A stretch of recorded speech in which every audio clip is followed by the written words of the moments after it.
In the vastness of the Soviet Union, among the boundless steppes and secret towns, stories lurk that will give you goosebumps.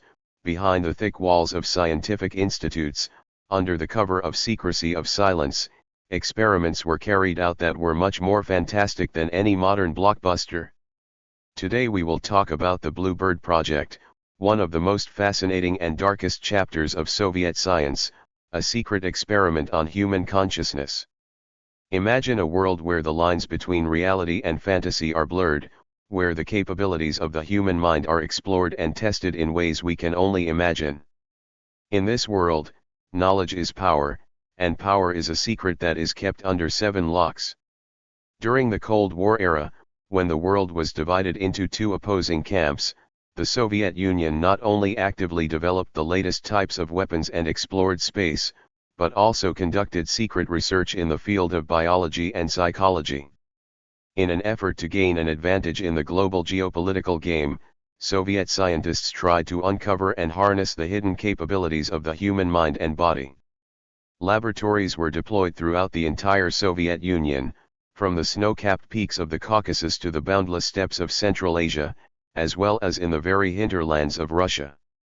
These facilities were used for research into a variety of aspects of biological warfare, from the study of anthrax to the development of new bioengineering methods. The researchers who worked in these laboratories were at the forefront of scientific progress, but the goals they served were very dark and sometimes inhumane in nature.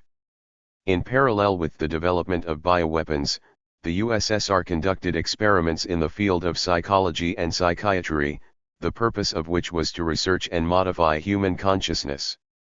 The selection of participants for these experiments was often carried out among prisoners of forced labor camps, who were used as living test materials. These people were exposed to various psychoactive substances, electric shock, and also experienced methods of psychological manipulation and control. The purpose of such experiments was not only to study the limits of human endurance, but also to develop methods of suggestion, mind control, and even attempts at personality programming. Information about such research is still shrouded in secrecy, many archives have never been completely declassified, and the testimony of participants and witnesses to these events is very often contradictory and blurred. However, from what has become known, a picture emerges of a large-scale and multifaceted program, the goal of which was to achieve superiority in the war of minds in the struggle for control of the very essence of man. For decades, these experiments remained one of the darkest spots in the history of Soviet science. And only now, when the past is gradually revealed, we begin to understand the full depth of what happened.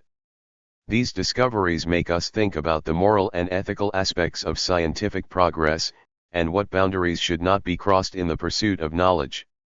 In the 1970s, at the height of the Cold War and scientific and technological rivalry between the USSR and the United States, the Soviet leadership initiated one of the most ambitious and controversial projects in the history of studying the human brain and mental abilities. The project is codenamed Bluebird. The goal of this project was to achieve scientific breakthroughs in understanding and controlling human consciousness, and to use this knowledge to strengthen the country's defense and intelligence capabilities. The story of Viktor Cherchagin, shrouded in secrecy and silence, still raises many questions among those who tried to uncover the dark pages of the Soviet scientific program Bluebird. In the archives of the KGB of the Uzbek SSR, his name appears only a few times. And besides the fact that he was 38 years old and was one of the subjects of the experiments, very little is known about Cherchagin's personality. This creates an aura of speculation around his figure about what his role in the project was and what specific abilities he acquired as a result of the brutal tests.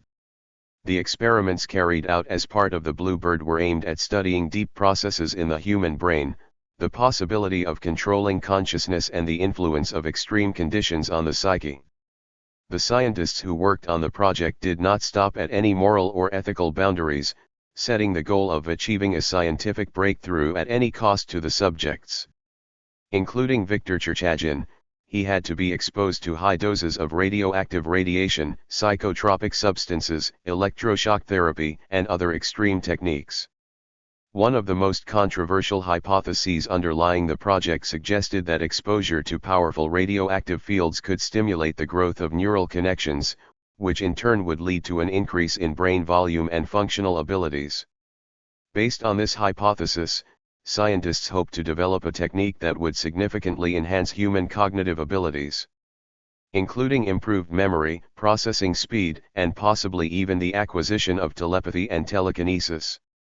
Viktor Cherchagin was one of those unfortunate people who underwent the most extreme experiments.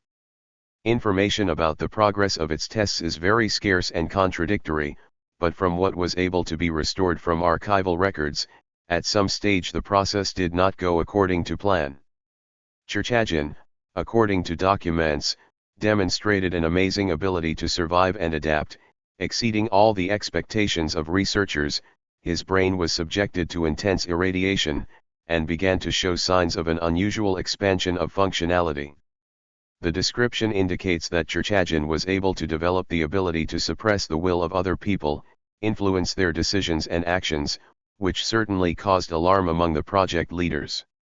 The situation reached its climax when Cherchagin, using his newly acquired abilities, did the irreparable. He killed several laboratory employees. This incident was the culmination of the experimental program and showed how unpredictable and dangerous attempts to artificially enhance human abilities could be. The liquidation of Cherchagin, carried out in the strictest secrecy, left behind many questions. The fate of his research and the results of the experiments in which he participated are still shrouded in mystery. This story served as a warning about the risks associated with disregarding ethical and moral principles in science, reminding us that the pursuit of knowledge should not trump respect for human life and dignity. The Bluebird Project, despite its ambitious goals and significant resources allocated to its implementation, has faced serious obstacles and challenges, both scientific and political. The period from 1975 to 1989 was marked by a temporary freeze of the project, which was due to a number of factors, including moral and ethical objections from the scientific community, tightening international relations in the context of the Cold War, and internal political changes in the USSR. This period of project freezing was characterized by a decrease in research activity, the suspension of new experiments and a revision of the results already achieved. Many scientists previously involved in the project began to express doubts about its ethics and the advisability of continuing the experiments, especially given the high mortality rate among participants and the lack of significant breakthroughs that could justify such sacrifices. In 1991, amid the collapse of the Soviet Union and a deep political crisis, the Bluebird project was finally terminated.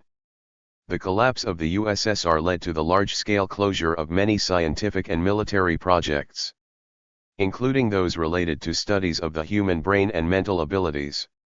Funding stopped, laboratories were closed, and secret materials and research results were either lost or classified in the new state archives of the post-Soviet space. The end of the Bluebird project and its subsequent oblivion became symbolic of the era of change and revaluation of values that came after the collapse of the Soviet Union.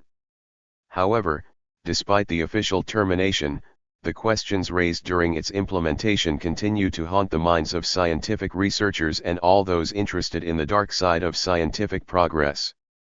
Questions about the ethical boundaries of scientific knowledge and responsibility to humanity remain relevant to this day, reminding us that the price for the pursuit of knowledge can be too high.